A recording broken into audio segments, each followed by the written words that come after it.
All right, everybody. Welcome into episode 3 of the Chillinois basketball podcast. I am here, as always, with Noah Morgano, and I'm Chase Swaringen. Today, we have a little bit of a surprise guest for you guys today.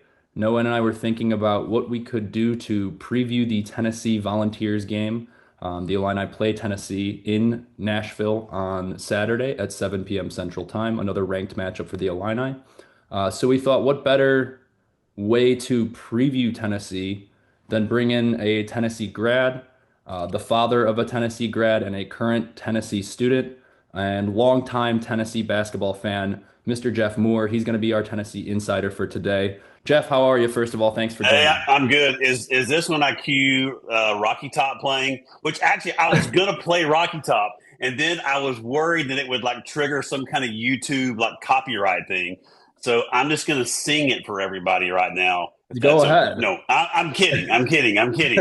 Although every Tennessee fan can sing Rocky Top, and just get ready to hear Rocky Top played about 128 times on Saturday. So anyway, so thanks Chase, and no, I'm glad to be with you guys. And one more question though is how much of an East Tennessee accent do you all want me to use?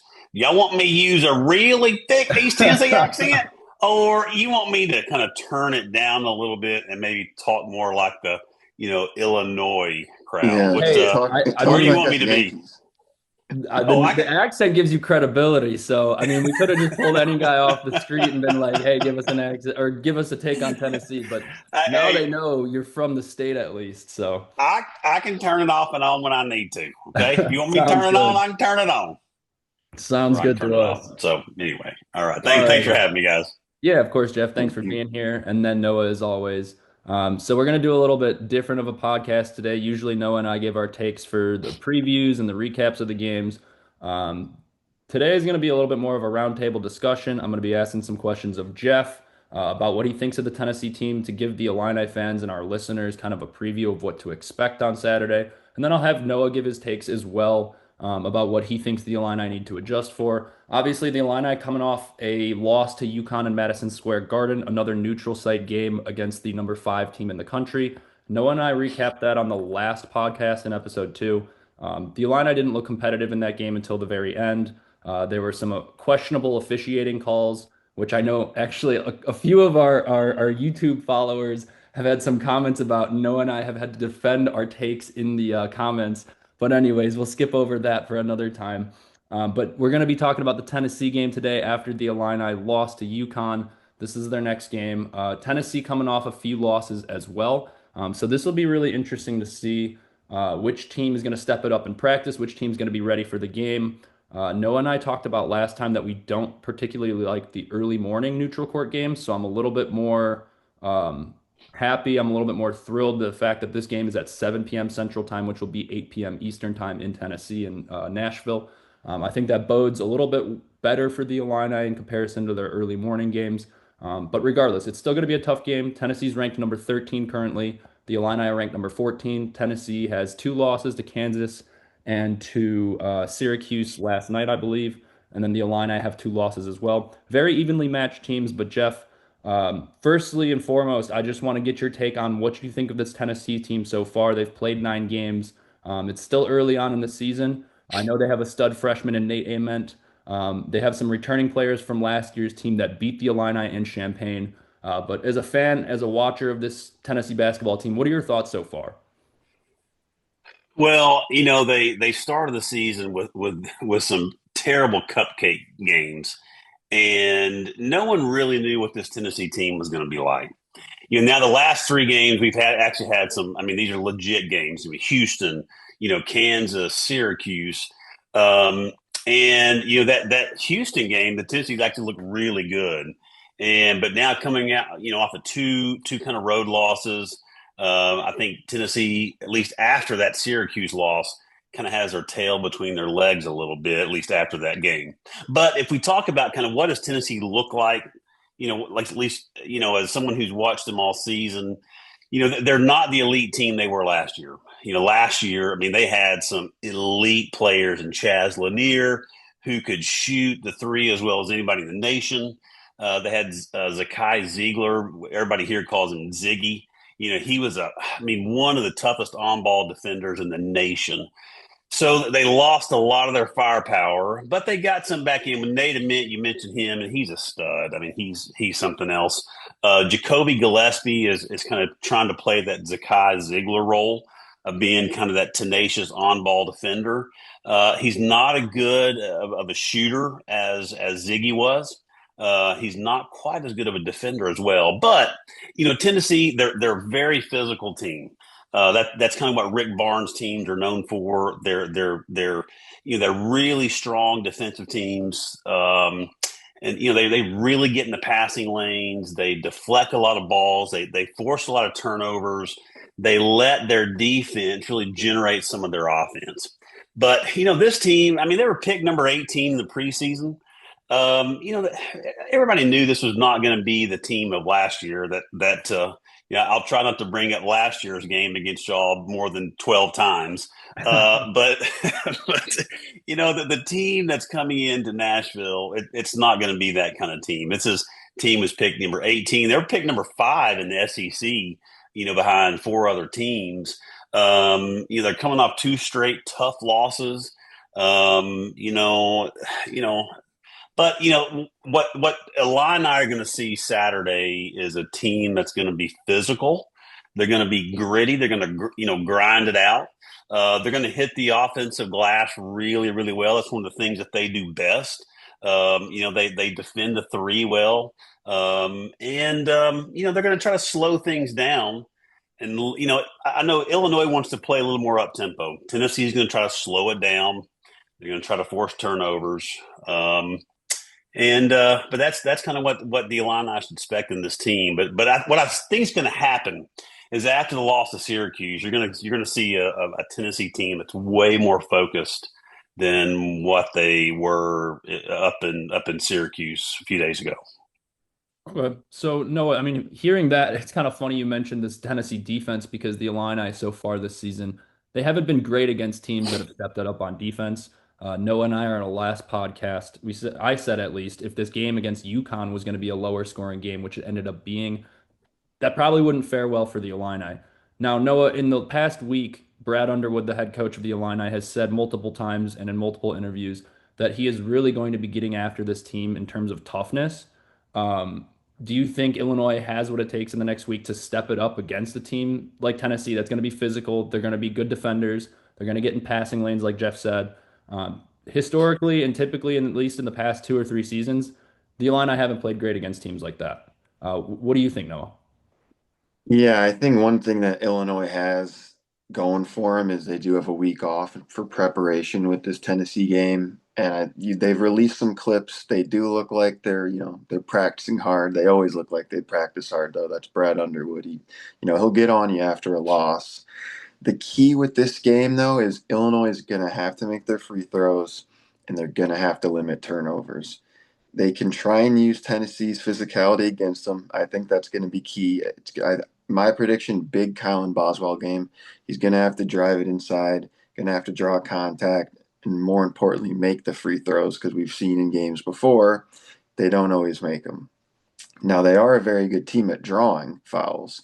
So hopefully everybody's healthy. I mean, you never know with this Illinois team who's going to be healthy. I mean, off the top of my head, I think everybody's going to be back unless there's some surprise injury that happens this week, which wouldn't surprise me, or, Big Z gets sickle cell anemia or something. I mean, with this team, it just seems that everything keeps happening. So we'll have to wait and see, but it's going to be a tough game. I mean, like we saw last year, very, very close game. I mean, buzzer beater, last second layup. I mean, it's something that you hope, if that were to happen this year, you hope that Big Z just takes that thing and sends it into Indiana. You don't want that to happen, especially at home like it was last year, and it's going to be a hostile environment. Illinois fans can travel, but I don't think that it'll be, more than 15% of the crowd there cheering for the Illini. So they're going to have to use that mentality that they've been using, that European mentality of, we'll play wherever, and they're going to have to get ready for a very hostile environment. I know Merck and some of these younger European kids, they keep getting shell shocked by the crowds, and it's going to be another very big crowd on Saturday night. So they're going to have to stay composed, make their free throws, and limit their turnovers. Yeah, it's funny you mentioned that because I know we spoke before saying maybe it'll be to the benefit that the Tennessee Volunteers are also orange primarily for their color because maybe those European players won't know the difference and they'll just think everybody's cheering for the Illini. But anyways, Jeff, Noah mentioned Kylan Boswell as far as Illinois players that need to do a good Yeah, job, or yeah. Illinois players they think he thinks at least are going to need to step up like he did against UConn. Is there anybody specifically on this Tennessee basketball team that you're looking to step up? I know you kind of highlighted Nate Ament before, and you said Jacoby Gillespie, who the Illini are all familiar with as with his playing time at Maryland. Is there anybody specifically that you think needs to step up their game from the last two losses? Well, yeah. I mean, at least Syracuse in particular. I mean, Nate Ament. I mean, had just a terrible game. Actually, he and Jacoby Gillespie both did not have good games in Syracuse. And the fact is that as Nate Ament and Jacoby Gillespie go, so goes the Tennessee Volunteers. If those guys have bad games, in a close game, Tennessee's going to have a hard time winning. They got lucky, not lucky, but in the Houston game, um, Bishop had a big game, and that helped a lot. But you know, in this game, much like the Syracuse game, if Nate Ament and Jacoby Gillespie have off games, it's going to be I think the edge has to go to Illinois. And Nate Ament, of course, he's one of the top freshmen in the country. I mean, the kid's a stud. And I think he's top five, top six, at least incoming freshman from high school. The NBA mock draft has him a lottery pick. I mean, I think the one I saw today had him in a number six Mhm. selection. I mean, this kid's a stud. But at Syracuse, he forced too much. He settled for a lot of contested jump shots. He's just at times he plays like a freshman, so he has to. He's got to grow up and he's got to play more like an experienced player against the Illini. And same with Jacoby Gillespie. As you said, he's a transfer from Maryland. Fourth year kid. He's a good on ball defender. He's not a great threat from the three, but he penetrates really well and can dish the basketball well. I think in this matchup, you have to kind of I think that the edge has to go to Kylan Boswell, I think, in that point guard matchup. But Jacoby Gillespie, Tennessee needs him to have a big game, and Nate Ament. If those two guys have good games, I think the edge has to go to Tennessee with it being, played in Nashville. And Tennessee's interior, they're solid. I mean, this is going to be the lengthiest team they've gone up against yet. The Illini. The Illini length is going to create some problems, I think. But they've got good size. Opara 6'11". The big question mark is J.P. Estrella. He was actually out with an ankle injury, a minor ankle injury against Syracuse. He's a day-to-day thing, and I've not seen at least announced today whether he's going to be playing or not. Tennessee. I mean, they can win without him, but it's good to have that length in there and size. And then they've got Jalen Carey, who's just kind of a big body. He loves to bruise it up, mix it up underneath the boards. Those are kind of the X factors, those inside guys. But the key guys, it's still Jacoby Gillespie and Nate Ament. No, you're saying Ament as a freshman, and the Illini play quite a few freshmen as well. Are there any Illini freshmen you're particularly looking forward to or looking for having a big game against Tennessee? I know Keaton Wagler and David Markovich, who you predicted to have nearly a triple-double against UConn, they didn't perform so well under the lights in Madison Square Garden. This is another test for them. They didn't perform super particularly well against Alabama in the United Center as well. This will be their third try in a big time arena against what we imagine would be a pretty hostile environment, and we'll get to that in a bit. But no, are there any of the freshmen on the Illini that you're looking forward to seeing play? Maybe we'll see some more Petrovic minutes. He's been pretty solid in the last two. I'm looking for Mirkovic because he's kind of taken a step back since the beginning of the season. But what are you Yeah, looking for? yeah. I'm looking for Petrovic. Like we'd mentioned, Illinois wants to play fast, and their quickest player is probably Petrovic. He can get inside really easily. Keaton Wagler's another one, and they happen to both be freshmen. I think they're our two quickest guys, quite honestly. Maybe not our best drivers. I'd probably still give that to Kylan, but I mean, when you watch some of these Petrovic plays, man, he is like very elusive, very slippery, and he's just a little. I mean, he's short. It is what it is. There's short players in the league, but if he can figure out a way to keep that pace up, keep the energy, because that's Illinois' problem that they haven't had in previous years. Especially you look back 2 years ago with Terrence was on the fast breaks. They would totally take advantage of fast breaks. And this year, it just seems every time they try to take advantage, they just slow down. They hold the ball up at the 3 point line, and then they try to find a better play. But they really got to take advantage of those fast breaks. They got to speed up the game. And I, I, I think Merck needs to have a big time game here because, quite frankly, he's had a few stinkers, and he's probably in his own head right now. He's probably thinking, oh man, similar to Will Riley last year. I mean, Will Riley really didn't start clicking until what 75% way through the season. I So don't think he played particularly well against Tennessee and Champaign either. So. no, no, it wouldn't surprise me. So you hope that Merck can figure out those turnovers and figure out his 3 point shot because it's just not falling for him right now. And he's such a good shooter. And I think it's just a confidence thing, like Ben Hummerkaus last year.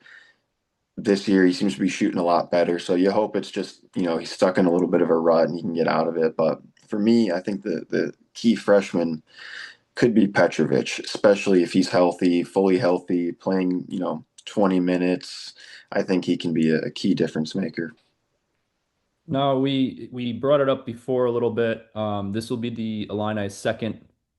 You can't call it an official road game because they've yet to play a road game yet, so far this season at least. Um, but they will be playing in Nashville, which, if I'm correct in my estimate here, is about 2.5 hours from Knoxville. Um, Yeah, this is a home game for UT. I mean, let's not kid ourselves. I mean, I know it's maybe listed as a neutral site, but I mean, Nashville is full of volunteer alum, volunteer fans. Yeah, there's a reason that every Saturday in the fall that Neyland Stadium in Knoxville has 100+ thousand people in it. I mean, they come from all over the state. They're going to come from all over the state for this game on Saturday. It's going to be packed with Tennessee fans. So this is as home court of advantage as you can get for the Vols. yeah, and I mean, I mean, I would expect Brad is telling his team the same thing. I would hope at least. UConn fans so eloquently dubbed Madison Square Garden "Store South." So we'll see if this is. I don't know what the Tennessee Volunteers basketball Yeah, arena is called, but this would be, I think it's Bridgestone Arena or Thompson Bowling, which that's my background there is Thompson Bowling Arena, by the way, which is where the Vols play basketball. But I guess this would be, they're playing at Bridgestone Arena in Nashville, which I guess we could call it Thompson Bowling West on Saturday. and now, Noah, do you see that being an issue for the Illini? It'll be another hostile crowd. They got to get used to this. They're going to play road games in the Big Ten. They're going to play Michigan State at Michigan State. They're going to play Michigan at Michigan this year. So it's not something they can't be familiar with, or if they fail to be familiar with, it'll be a struggle for them all season. But do you see that being an issue for the Illini? It's going to be loud in there. It's funny. I was watching a podcast a few weeks ago with insider Mike LaTulip, who was a former Illinois player, and he said it's actually a little bit it's difficult when the fans get so loud in their own home arena when the team is on defense because that's when you need to communicate the most. So he was like, I wish that defensively the fans would be more quiet. But Noah, what do you think the fan aspect in this game is going to be? Do you think it's going to is it going to give the Illini hard times, or do you think they're ready for this kind of environment? I think it could give them a hard time. I don't think it will. I think that they've got enough veteran players on this team who've been in those environments before. Now, I do worry with some of the freshmen, maybe, some of the European guys, but, you'd like to think that they're mature enough to be able to go in there and get the job done. But that's going to rely on the veterans being the A players. I mean, if you're going to get a C game from Boswell, if you're going to get a C game from Stojakovic, who we haven't mentioned yet, but he's going to be a very big key factor for Illinois in this game because he's another veteran guard that can play somewhat defense. I mean, he's not as good of a defender as Kylan, but he can play, decent defense for his size. And I think if you can get the older guys to do their jobs and do their jobs well, then I don't think the students or the crowd should play too much of a factor. I mean, you did see, at Illinois, a lot of times the crowd doesn't make any difference for them. So they'll lose either way. They don't care. When they won that Texas Tech game, it was their first ranked win against a top, whatever, 15 opponent at home in like 15 years or something. So they don't win these really big games generally. But I think if they can keep it close in the end, they'll have a really good shot at winning. You just hope it doesn't come down to Brad Underwood getting out coached, which a lot of these big games does come down to that. You hope that he can make the right substitutions, the right timeouts, but you really need to lock in because, like we were mentioning, it's not going to be, many Illinois fans there at all. So they just have to put that in the back of their mind and get the job done. No, you did mention you don't want this coming down to an Underwood versus Rick Barnes coaching matchup. I think Illini fans would probably agree with you. But we did say earlier that the Tennessee team is coming off of two losses to pretty good teams in Syracuse and Kansas, at least historically. As a Tennessee fan, are you worried about where Rick Barnes has this program at the moment? No, Because no, okay, no. Go because the ahead. issue Go for ahead the and finish your Illini question. yeah, Yeah, I no. was just saying the issue for the Illini is they've just if it comes down to player for player, we think we have the talent. If it comes down to um, matchup versus matchup, we usually think we can get it done. But when it's a close game at the end, I don't necessarily subscribe to this notion, but a lot of Illinois fans do believe Brad Underwood's not a great in-game coach. And I do believe Rick Barnes is. He makes necessary adjustments. We didn't see it against Syracuse. I know we were texting in that game, and Yeah. I said for a moment, Well, "Oh, looks like Rick Barnes made his adjustment," and it didn't work out for them. But yeah. Well, I mean, let's not kid ourselves. We Tennessee fans. I mean, that was a terrible loss for Tennessee in Syracuse. I mean, Syracuse. I don't remember exactly what in Ken Palm, but they're probably like 60 ish. I mean, Syracuse is not a good team. But it's hard to go to Syracuse and play in that big dome, and they mhm. really stretch that defense out. It's always created havoc for a lot of teams, and so I think Tennessee came out and got punched in the mouth and just did not respond until the second half. Now I do think. I think Rick Barnes. I think he's an elite coach. I think he is. When you think of elite coaches, yeah, I think when you think of Patino, you think of Bill Self, you think of Izzo. I mean, I put Rick Barnes in that category of coaches. I think he's an elite coach. He's got a Final Four, not with Tennessee, but he's got a Final Four, in his resume. He's an elite X's and O's coach. So I think after this terrible loss at Syracuse, I watched his post game. He's going to have these guys focused. I think come Saturday. I think they're going to come out. They're going to play with purpose. They're going to be a team on a mission. They played. They didn't play with the physicality that they normally do. They didn't play with the urgency they normally do. At least in the first half, I think he did make some adjustments in the second half, and that's when we saw Tennessee close that gap down from 20 down to what I think they got it down to 5-ish, and they just couldn't they just couldn't close the gap. But I think Rick Barnes, is one of the elite coaches. He's going to have these guys ready to play on Saturday.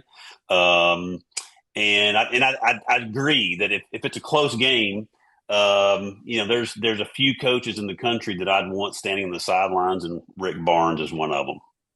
So X's and O's wise, I think we all kind of agree, and we're in consensus here that it might go edge Tennessee in that category. But we're going to get to a little bit more overarching of an idea here. Now, we're just going to get to game predictions. Noah, I'll let you start. I notoriously don't make game predictions because I'm a jinx to the Illini, so I'm going to go ahead and hold off on that one. But Noah, we've got two people here, so I don't need to make one anyways.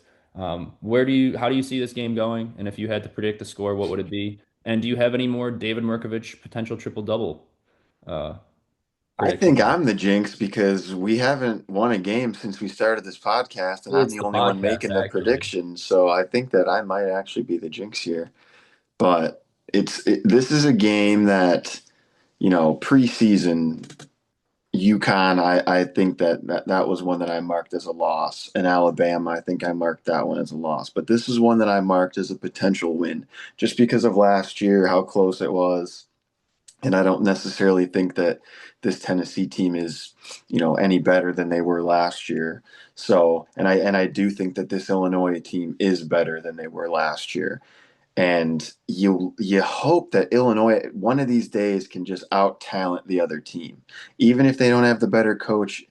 In almost every matchup they're going to have this year, they're going to have the most talent on the court. They're going to have the deepest roster.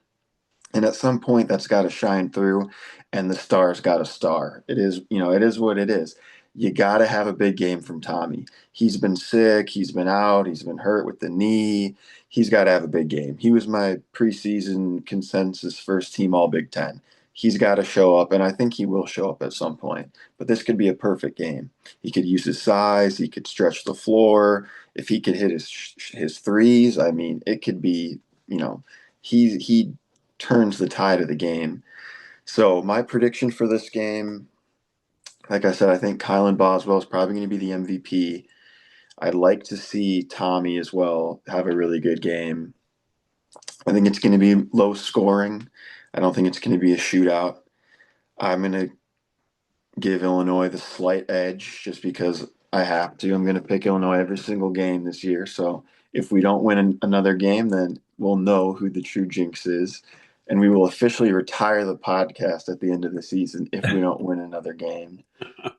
But my I think we could prediction agree there. is I'm going to go Illinois 71, and I'll go Tennessee 70 in a last second layup by Kylan Boswell at the buzzer. That's how it's going to happen. I like that prediction. That'd be poetic justice, I guess, after It last would be year. sweet revenge for last year. Uh, Now, Noah, there's a few games that I'd like to allude to last year. Just kind of like I know it's not the same team as last year's Illini team, but there were a few games last year where they had games previously, and it wasn't against Tennessee, but they had some letdown games, and you were like, where are they going to get offense from? And then they go into Oregon, and they beat Oregon by 30 points and hit 9 or 10 threes. Same thing with that Indiana game. They went into Indiana. Oh, it was so fun to watch that Indiana game, considering I have so many Indiana friends, and we beat them by 25. None of them had a word to say. It was great. But it was coming off games where you're like, where is this team going to get offense from? Now, Brad has talked about all summer, all year, about when he was recruiting this team, he was recruiting shooting, and we're supposed to be so much better at three-point shooting this team, or this year. And I don't think we've seen it so far, and I'm not saying that we are better because it hasn't shown up yet. Um, and I won't even go as far as to say like I'm expecting that this game, but somehow the Illini every once in a while pull a game out where they're just lights out from three, especially on the road. Now, I won't predict that, and I won't even predict an Illinois win, but I'm saying I would really like to see one of those games because we haven't seen it yet this year. And if Brad's going to keep talking about how great this team is at shooting, I'd really like to see that actually like materialize. Um, all I can say is I hope it happens this game. Nothing against you, Jeff, but it would be pretty sweet for the Illini. But I'll let you get your prediction in. How do you see this game going? It is pretty much a home game, so Yeah, well, let me give you what I think Tennessee needs to do to win. I hope I'm not getting ahead of myself here, but no, you're here's all what I think they good. need to do to win, and then I'll give my prediction. I think number one, Tennessee has to dominate the offensive boards, and they've been one of the better teams in college basketball at doing that. I think so far in the season, Tennessee is not a great offensive team, so that's why they need those second chance points. They don't shoot the three as well as they have in years past, so they got to hit the boards on the offense. They've got to defend without fouling. They're very foul prone as a team, and and Tennessee does not want to put does not want to put Kyle and Boswell on the line. Eight times in the last 3 minutes of the game. So they have to defend without fouling. That's key. I think how the refs call this game is going to be key. Again, Tennessee historically plays very physical. If the refs are kind of letting them play, that's going to favor Tennessee. If the refs are calling it tight, that's going to favor Illinois. Tennessee has to limit their turnovers. They're also a very turnover prone basketball team. So they've got to just not turn the ball over. And Tennessee again, they can slow the tempo down. That's going to give them somewhat of an edge. And then, as I said earlier, Nate Ament and Jacoby Gillespie have to have big games. And if they don't, then I think this is going to go the way of the Illini. But here's my prediction. Again, if you stack these two teams up on paper, they're almost. I mean, it really is flip a coin. Even you look at Ken Palm now. I think they're like 16 and 17. I mean, Illinois is a better offensive team than Tennessee. I mean, you can look at the Ken Palm, and I like to look at Ken Palm stuff. You look at them on paper, they're a better offensive team. If you look at Tennessee is a better defensive team. So I think, it really is, it's going to be a flip of the coin. But here's why I think Tennessee kind of has the edge. Number one, it's a home court advantage. And I do think that's going to play a role. Having that Bridgestone Arena full of Tennessee fans is going to make a difference. And the second thing I think is because of Rick Barnes. He's an elite coach. I think he's going to have this team ready to play. Again, this is not the elite team that Tennessee had last year that was at least ranked number one in the country, for part of the season. That's not this team. So I think they're going to slow it down, grind it out, and if they're going to keep it, it's going to be a low scoring rock fight, as I call it. And I think it's going to be decided in the last 2 minutes of the game. I think it's going to be a 1 or 2 possession game, and I think the Vols edge this one out 75-72. So a rock fight and Rocky Top. Either way, we've got close predictions on either end. Noah going with the Illini, Jeff going with the Volunteers.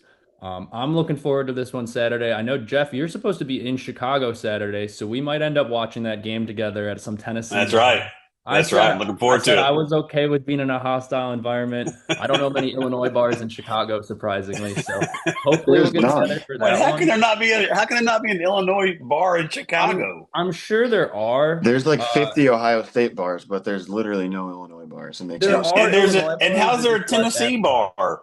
That you'd have to ask your daughter because she was good at finding those. She always has Tennessee connections in Chicago, so I don't know how she finds those, but it is surprising. There's no like namesake Illinois bar, I guess, and it's probably just because every other bar is like, oh, if we have the Ohio State fans, they'll come, and if we have the Michigan fans, they'll come. Illinois fans are everywhere in Chicago, so I guess they don't really need a bar to go to, but maybe we'll get together and watch the game on Saturday. Either way, I think that's the plan. With us, Jeff. Thank you for giving us your insight on this Tennessee basketball team. We really appreciate it, and we really think it's going to be pretty interesting for the listeners to at least hear some Tennessee insight, better than at least Noah and I could give. So we really appreciate you being here with us tonight. Well, thank y'all for inviting me here on the podcast, and I really appreciate being on here meeting you guys, Chase and Noah. All right, Go Jeff. Vols. Thank you very much. It's been a pleasure having you. This has been episode 3 of the Chillinois Basketball Podcast. Once again, the Illini play Tennessee on Saturday night at 7 p.m. in Nashville. Hopefully you guys will be watching that game, and go Illini, Noah, ILL. INI.